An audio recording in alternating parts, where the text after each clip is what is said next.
Good morning, everyone. So, hope you're having a oh, I just realised I forgot to change the date again. Cheapers. Uh, I've been doing a few things. Now someone's Mark's going to do that. So Jane will have to change the date and everything on the intro. Sorry about that. A few things going on here this morning. And Ian is the man of the moment. He's got a big one coming, and it's forecasting gusts of up to 80 knots. We saw it yesterday, and I said I'll give him a weather alert. I've waited until today. It's going to hit him sometime tomorrow morning, about this time in about 24 hours, a little bit more. And we'll give him his weather alert shortly and give him the good news. There's not much that he can do to hide. Anyway, the other problem is that it's a very bad internet morning this morning. So this map is maybe going to be a bit slow, but I think we can get it to you. In amongst this also, there's a bit of wind coming around. I'm not sure where Guy is at the moment. I think he'd probably be around here somewhere. So he'll probably just be behind this blow that's coming. So here's where Ian is at the moment, and he's doing 4.4 knots, having a nice time in reasonable weather with the northerly, and he's done, in the last 24 hours, he's done 75 nautical miles, slowly making his way towards Les Sables d'Olonne. This system's still sitting there right in front of him, hasn't moved. It's moving very slowly indeed, and it's probably squashing up what's going to come from behind him. Now, I've already looked at this morning, and it's very slow, but I'll try and keep clicking it and make sure it doesn't overload. Otherwise, we've got to reboot the system. So you can see it's coming up way over to the west there, this blow.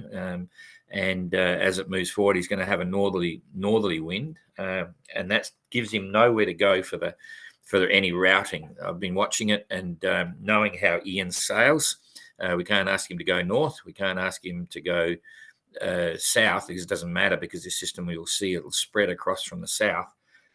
So he's really just got to, there's not a lot he can do. As he gets to this point, as the northerly starts to increase, you'll see him head out to the east.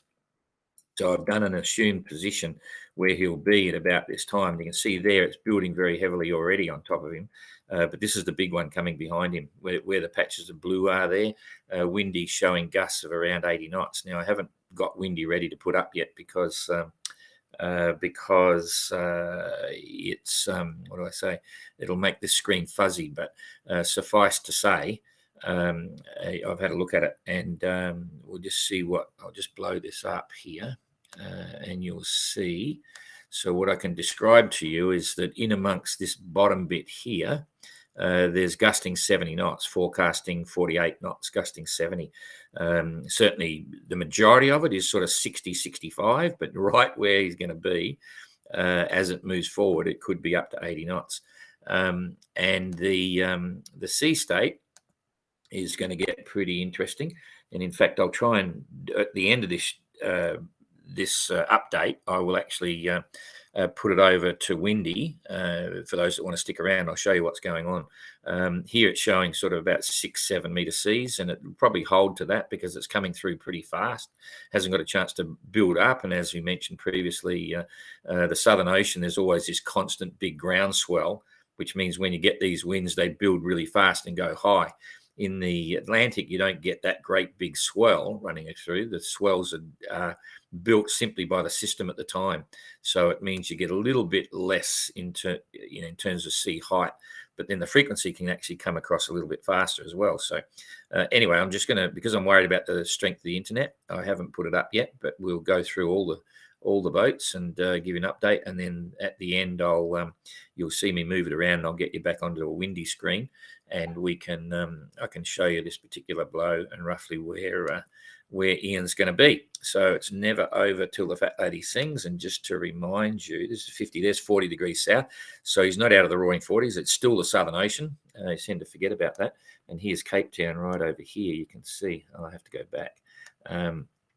You can see he's still fairway south, because we used to think when you're coming down from the Atlantic that this is the Southern Ocean here. Well, you can see he's deep Southern Ocean already. So, and it happened to Jeremy and a couple others as well. This is still a very stormy area, and they get really vicious because they're interacting and getting squashed up with the with the South Atlantic highs and all that sort of stuff, so it's just as bad as the Southern Ocean, which is proving the case. So Ian's got some more fun coming for sure. Okay, so we'll get back here and we'll just keep bouncing it through and hope the internet holds. So you can see now this is where the extreme area is like a big band, and we couldn't send him north. There's no point in sending south because you don't want to get hooked up in this area. That's where you get the very sudden, you can see there you've got a northerly, and right next to it you've got a southwesterly, and the sea in this zone here gets really quite challenging. You don't want to know about it. So at least he's in the right area. It is going to swing around. It's going to go from the north to the northwest and to the southwest. So that will, I think we'll see on windy when we get there, create another secondary swell, which can get challenging as well. So we'll just have to wait and see how it goes. And it's going to stick around for a bit. There's the 10th. He's going to be impacted with this for probably 24 hours. See there, it's moving over pretty quickly, but then drops off just as fast, and it'll all be over at least. And you can see this is getting really super intense down here. Then, if it's showing blue on here, then it'll be showing on windy, but a light blue, I mean. So fortunately, he's in the top end of it, but he does cop it right in the middle. So some fun for Ian for sure. Okay. So Jeremy, right now, we've got to come back to today's weather. Jeremy, 4 knots, not too bad considering, but he's just short tacking back and forwards with this northerly. Did 58 nautical miles in the day, and it looks like he's going to have a bit more of this to come. At least they've got a sense of humour when you read their tweets, that's for sure. They, what can you do? You're just sitting there. But it will not last forever. And that's the same whether you've got a calm or whether you've got a storm. And it's going to eventually disappear. But while you're sitting in it, like Jeremy is now, very frustrating. And especially when you're meant to be roaring along in the trades. Interesting is right beside Trinidadi there. That's the turn point that we had before. If we put the tracks on, you'll see he's right in the busy lane. There you go. He's got tracks all over himself, so he will be. In fact, he's probably already crossed. He's got a grey. He's not a good one to see. I can't see, but I think he's just crossed his track. So he's technically tied the knot, I think. And if he hasn't, because it's in amongst one of these here, then he will do in the next number of hours, certainly, very close. So he's tied the knot, which is a bit of fun. And I'm going to get back here to roll it through. So that's on the 11th. That's 2 days ahead, and there's really not a lot happening. So he's just going to be drifting around. So enjoy the serenity. He will enjoy the serenity for sure. Captain Goog, 1.2 knots. He's doing a bit the same, but he's very close now to the northeasterly trades. He doesn't know that probably. I'm not sure what weather he's getting, but not too bad. And he did 48 miles, though. That's an average of 2 knots during the day. So not bad. If you can keep pushing 48 miles a day through the doldrums, you can see how close he is. He's only 150 miles. So it's, even at that rate, it'd be 3 days away, and he'd get a breeze down here somewhere, unless this starts to cut back. But let's just have a look and see. Oh, that's not today's weather. Sorry. There's today's weather. Oh, okay. He's got a breeze. So it's starting to build. I think you'll see him. Remembering this is not always right. It's very hard to predict the wind here, but there is absolutely a general airflow there. So I think Goog now will probably start sailing at 2-3 knots and stuff, if this is correct. And that'll push him in 3 knots. That's going to be 70 miles. So in 2 days, he should be in the trades, which is kind of nice. So we'll just push this through and see how it goes. He's still got a bit of breeze and some holes above him. That's just a bit of a mix. So I'd say 2 to 3 days, and he'll be out of that and into the trades for sure. And they're coming down a bit there now. That's closer. So they're coming towards him. You can see there right off the bow. And this is, I can't see the date now. He's right there, 90 miles away. So, and the weather there is on the 10th. So it's only a bit after 24 hours. So about 30 hours, and he's probably into it. which is kind of nice. Okay, so we can get rid of that. So that's good. Looking pretty good for the next couple of days. Now the three guys up the front and the girl. I have to say guys because it's a compliment to Kirsten. Not that she's a guy, she's a girl, but it's a colloquialism. A slang saying for Aussies. When you say, "Hey guys, come on," doesn't matter whether you're a girl or a boy. But just clarifying that so I don't get hammered on the comments. Anyway, we better give you a bit of a track here. We'll put something there so we can see what's going on. Hang on, I've hit it twice the wrong way. Not that one. This one here. Go with the big one. Yep, why not? So all pretty much in the same sort of weather. Kirsten doing 6.3, 106 nautical miles in the day, and 103 for Simon. So Simon slowing down. Kirsten took 3 miles out of Simon. But it doesn't matter because Simon's not racing. Simon is sailing home in the event, not in the GGR. So we've got to keep clarifying that. Abelish is doing 5.9 knots and did 92 miles in the day. So that's a total of 8 and 6 is 14. I did my maths. Abelish has lost out 14 miles to Kirsten, so that's pretty cool. But his core and the courses are pretty much the same. Kirsten's managing to hold up really well there. If this is all the same thing, it's all pretty interesting indeed. And what's the big picture look like for the moment? Wow, that high, the Azores high, is really distorting itself quite dramatically there. Yeah, that's interesting. And it's swinging really, really. Oh, that's why. Oop, that's today's weather. Okay, that's a bit better. So what are we seeing here? This is interesting.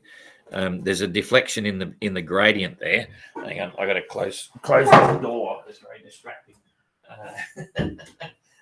We got movement here. There's a van loading with all the gear and bits and pieces. Sorry, and yes. Well, Jane's complaining now. I moved it back already, Jane. Okay, sorry. Yes, she's apologised to me now greatly. This is all live. This is the GGR. But anyway, Captain Coconut is loading up the van, ready to go up to Holland to check out Explorer, and they're on a timeline, so it's all happening around me. Anyway. That's interesting here because you can see a distinct shift. This wasn't there yesterday, so that's part of the reason Kirsten's been able to make good with her course. It's not so much a northeasterly as it's got more east in it. You can see the hook there. Same with Simon. He's getting it as well, and that's playing out a little bit better than what it looked like yesterday. And this is where you make your predictions and you make your analysis based on what you're seeing, but it can change any time. And part of that might be because of this thing here. This might be pushing some of it away, but anyway, who knows what, for whatever reason. And if we come back and look at the big picture when we go forward now, and we'll see if it's holding true to what was there before.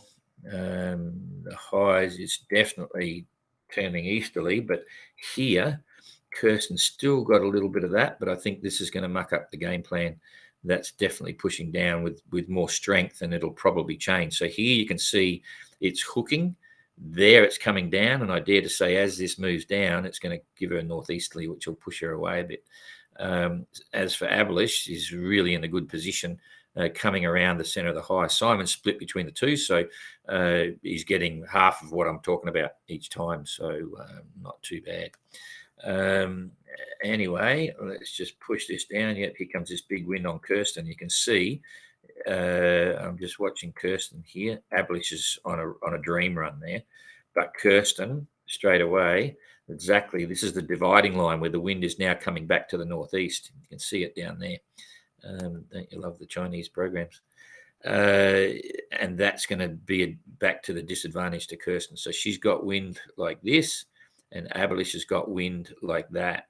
right? You can see what that does when you're a sailor. Wind on the beam is a lot faster than wind way forward of the beam, especially when there's a bit of strength to it. And this has probably got 25, gusting 30 even in it, with slightly bigger sea, 2.5 meters or something. Whereas Abelish, yeah, he's getting a push, but when you get it on the beam, that's even greater. So we might see Abelish make some gains there. So this is now 24 hours out, all happening pretty quick. And yeah, there's a distinct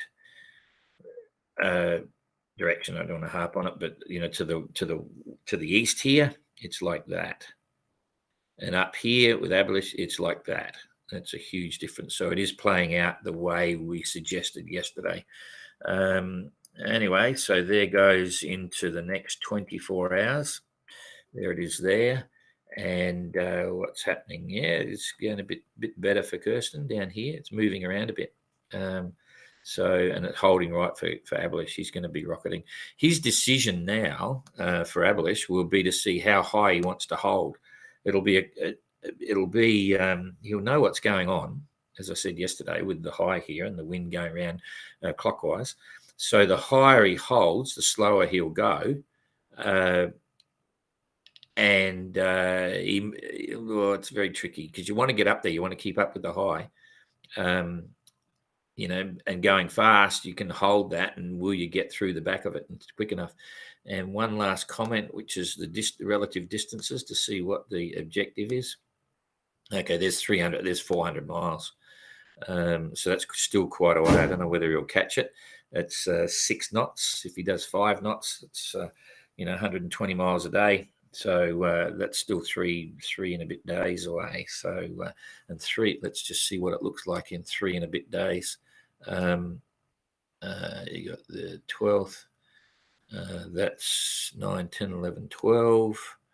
Okay, we'll come up here on we'll go into the 13th. Okay, yeah, it's still pretty cool. It's still sitting there. So you can see he's at that stage. He's going to be up here somewhere, and he'll be riding around the back of it because the center's distorted. It's not just a rotary center. And here's what you want. You want to get into that, as I explained yesterday. And it's looking very clear that he might be the first one in. Simon will be, hanging in there, very close to it. But for Kirsten, she'll still be doing okay. She's still in the hunt, because if you follow that to its conclusion, say Kirsten's up here somewhere and Abelish is up here, she may just keep riding up through the back of it, doesn't have to do the extra miles. Let's see how quickly that moves away. Okay, so the center's starting to move away. Yeah, still in the hunt, because they're still going in that direction. This is where we got confused then. If one of them, okay, same as yesterday, if one of them gets into this and one gets stuck here, game over, forget it. So yes, it's going to be very tense few days. Anyway, I think that's about all I can do from there. Now I'm going to try and get you onto Windy, if I can get this sorted. I'm going to share another screen here. I've got to come over here. I'm not sure what you're seeing at the moment, but I'm just sharing Windy, and we may lose a bit of the thing over there. So it's shared on. Now I've got to get it on there. Stand by. I'm going to delete the tracker, so we get rid of the tracker completely. Remove the tracker. Okay, you don't want to see me, and I'll come in here. Now you've got Windy. Okay, so now I get on to I got to go over here. I've got to find it again now. Where is it? I can't find it. Here it is. I got that one. Okay, so the forward projection for Ian is around about here. Okay, as it's coming over him. He may be just at the very top end, but you see there's 78, 90, 80, 79, 80 knots there in this white area here. And at best, he might be, somewhere up in this, right on the top of it. But it's yet to be seen exactly what will happen. It could change a bit. It's still a bit dynamic, but it's at least going to blow him out. If you're down here, you get sucked in. That's what we were mentioning before on the way you have a safe quadrant and an unsafe quadrant, but at least he's in the safe quadrant. He's going to get pushed out. And so that's the Gus. And in terms of sea state, if we go into the waves, we're going to have about 6 meters, is what I was saying. If you had that in the, so generally, 6, 7 meters or something. If that was in the Southern Ocean, you'd be 9, 10, 11, 12 meter seas. But because it started from a relatively low, sort of probably 2 meters, it doesn't get a chance to build up. So that's the good news. But if we look at let's just pick that one. That's the main one, and it's going to be 7.4 meters in a period of 9 seconds. So every 9 seconds, you've got one coming through. Now, 7 to 8 is considered to be quite sharp, quite steep. 9 seconds is going through to 9 to 11 or 12 seconds, which is considered to be normal.